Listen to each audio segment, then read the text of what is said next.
بسم اللہ الرحمن الرحیم۔ جب روح نکلتی ہے تو انسان کا منہ کھل جاتا ہے۔ ہونٹ کسی بھی قیمت پر آپس میں چپکے ہوئے رہ نہیں سکتے۔ روح پیر کو کھینچتی ہوئی اوپر کی طرف آتی ہے۔ جب پھیپھڑوں اور دل تک روح کھینچ لی جاتی ہے اور انسان سانس ایک ہی طرف یعنی باہر ہی چلنے لگتی ہے، یہ وہ وقت ہوتا ہے جب چند لمحوں میں انسان شیطان اور فرشتوں کو دنیا میں اپنے سامنے دیکھتا ہے۔ ایک طرف ابلیس اس کے کان میں کچھ مشورے دیتا ہے تو دوسری طرف اس کی زبان اس کے عمل کے مطابق کچھ الفاظ ادا کرنا چاہتی ہے۔ اگر انسان نیک ہو تو اس کا دماغ اس کی زبان کو کلمہ شہادت کی ہدایت دیتا ہے۔ اگر انسان کافر ہو، بددین، مشرک یا دنیا پرست ہوتا ہے تو اس کا دماغ کنفیوژن اور ایک عجیب ہیبت کا شکار ہو کر شیطان کے مشورے کی پیروی کرتا ہے اور بہت ہی مشکل سے کچھ الفاظ زبان سے ادا کرنے کی بھرپور کوشش کرتا ہے۔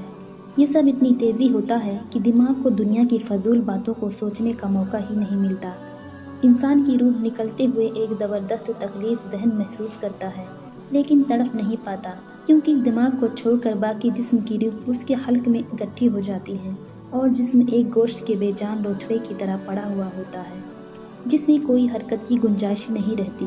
آخر میں دماغ کی روح بھی کھینچ لی جاتی ہے۔ آنکھیں روح کو لے جاتے ہوئے دیکھتی ہیں، اس لیے کہ آنکھوں کی پتلیاں اوپر چڑھ جاتی ہیں یا جس سمت فرشتہ روح قبض کر کے جاتا ہے اس سمت کی طرف ہوتی ہیں۔ اس کے بعد انسان کی زندگی کا سفر شروع ہوتا ہے جس میں روح تکلیفوں کے تہخانوں سے لے کر آرام کے محلات کی آہٹ محسوس کرنے لگتی ہے، جیسا کہ اس سے وعدہ کیا گیا ہے۔ جو دنیا سے گیا واپس کبھی نہیں لوٹا، اس لیے کیونکہ اس کی روح عالم برزخ کا انتظار کر رہی ہوتی ہے جس میں اس کا ٹھکانہ دیا جائے گا۔ اس دنیا میں محسوس ہونے والی طویل مدت ان روحوں کے لیے چند سیکنڈ سے زیادہ نہیں ہوگی، یہاں تک کہ اگر کوئی آج سے کروڑوں سال پہلے ہی کیوں نہ مر چکا ہو۔ مومن کی روح اس طرح کھینچ لی جاتی ہے جیسے آٹے سے بال نکالا جاتا ہے۔ گنہگار کی روح خاردار درخت پر پڑے سوتی کپڑے کی طرح کھینچی جاتی ہے۔